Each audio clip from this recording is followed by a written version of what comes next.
It's the year 132 CE, and the Jewish people, after years of tension and conflict with the Roman Empire, are preparing for one last desperate stand.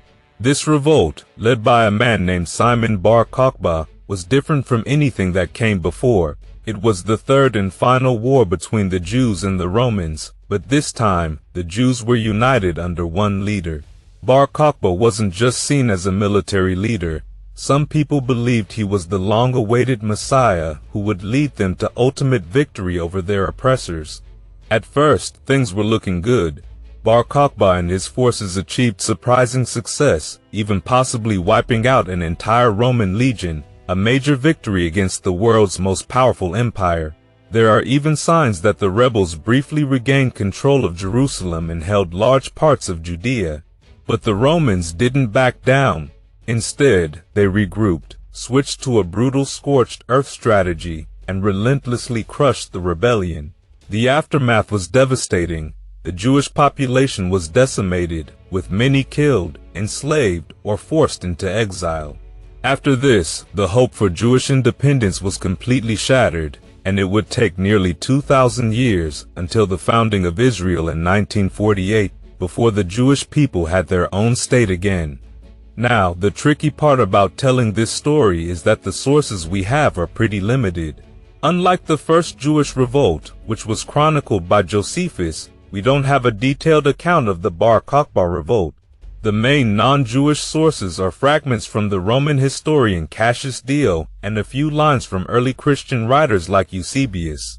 On the Jewish side, most of the records come from rabbinical literature, which often blends history with legend.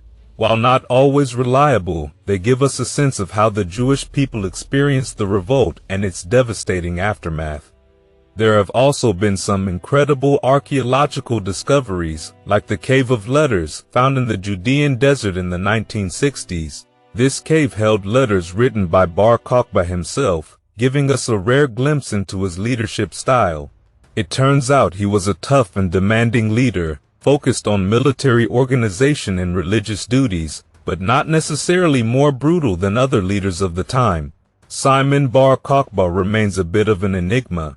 His name means "son of a star," a title with messianic overtones, but there's debate about whether he was truly believed to be the Messiah by all. Some rabbis supported him, like the famous Rabbi Akiva, who referred to Bar-Kochba as the King Messiah.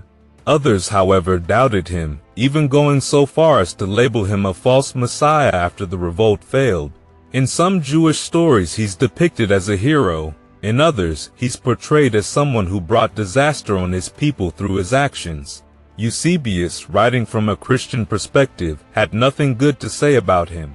He described Bar-Kochba as a murderous bandit, claiming messianic powers to deceive those who were suffering. And now let's talk about why the Bar-Kochba revolt happened in the first place. The exact reasons behind the uprising are still debated.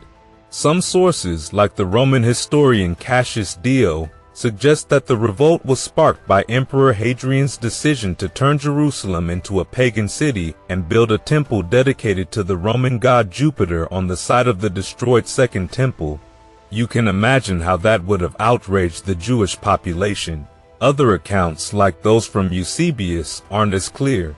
They hint that this transformation of Jerusalem happened after the war, not before. Adding to the tension, it seems Hadrian tried to ban key Jewish religious practices like circumcision. These were sacred customs, and banning them only deepened the frustration and resentment among the Jewish people, who were already feeling the weight of Roman oppression. The Jewish community also wanted to return to Jerusalem and rebuild the temple, but there was growing pressure from an increasing number of Greek and Roman settlers in the region. On top of that, the Roman governor of Judea, Quintus Tineius Rufus, was reportedly hated by the Jewish population. He's even called the Wicked in the Talmud. There's a story that Rufus personally ordered the plowing of the temple site, adding insult to injury, and was responsible for issuing a death sentence against the revered Rabbi Gamliel. These actions only fueled Jewish anger toward Roman rule. In another instance, Rufus is said to have mocked Rabbi Akiva, calling the Jews slaves. So it wasn't just about religious oppression, but also about the arrogance and cruelty of the Roman officials. This revolt, unlike earlier ones, wasn't a spontaneous outburst. The Jews carefully prepared for it.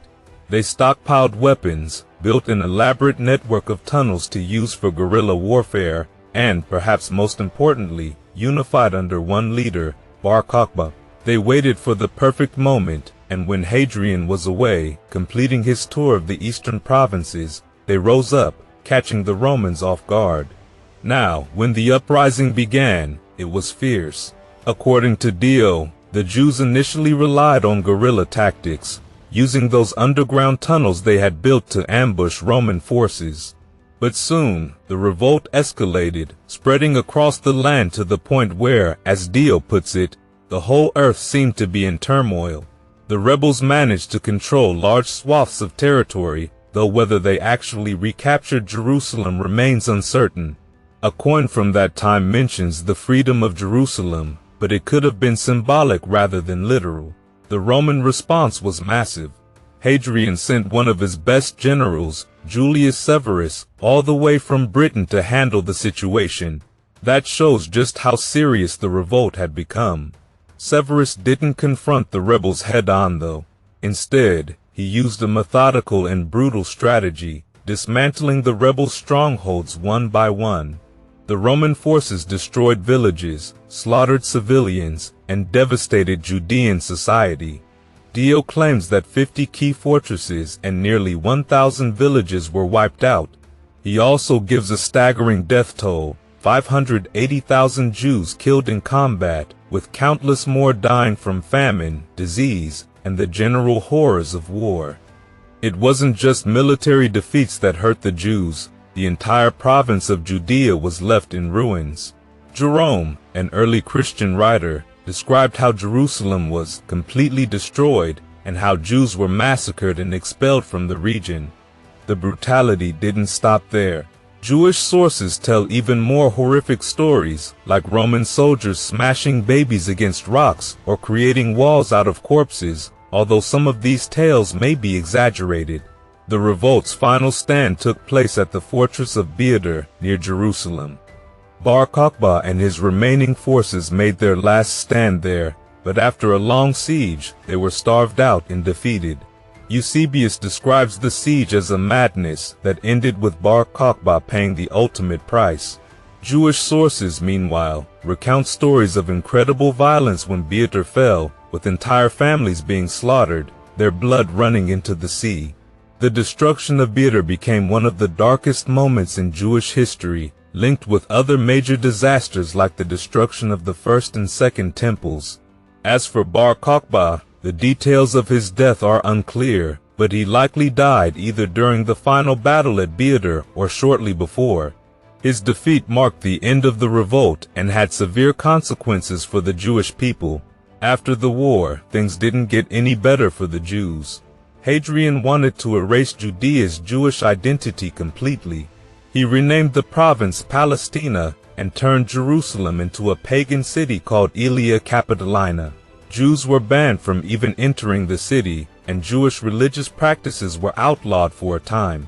Rabbi Akiva, who had supported Bar-Kochba as the Messiah, was martyred along with many other Jewish leaders. In the aftermath, the Jewish people were scattered, and their cultural and religious centers shifted outside of Israel, particularly to Babylonia, where the Babylonian Talmud was eventually compiled. Judea, once a vibrant center of Jewish life, became a shadow of its former self. The war wasn't just devastating for the Jews though. It also took a toll on the Romans. There's speculation that one of Rome's legions, the Legio IX Hispana, was completely destroyed during the revolt. Cassius Dio even notes that after the war, Hadrian didn't use the usual formal greeting when reporting to the Senate. Normally, an emperor would say something like, "If you and your children are in health, it is well." But this time, Hadrian simply skipped it, possibly hinting at the heavy cost of the conflict. Despite its significance, the Bar-Kochba revolt hasn't been remembered as vividly as the first Jewish revolt, possibly because of the lack of surviving historical records. However, the revolt did leave a lasting impression. For the Romans, it was a grim memory of a bloody conflict. For Christians, it served as a contrast between the failed Messiah Bar-Kochba and their belief in Jesus. And for the Jews, it was yet another heartbreaking chapter in their long history of suffering under foreign rule.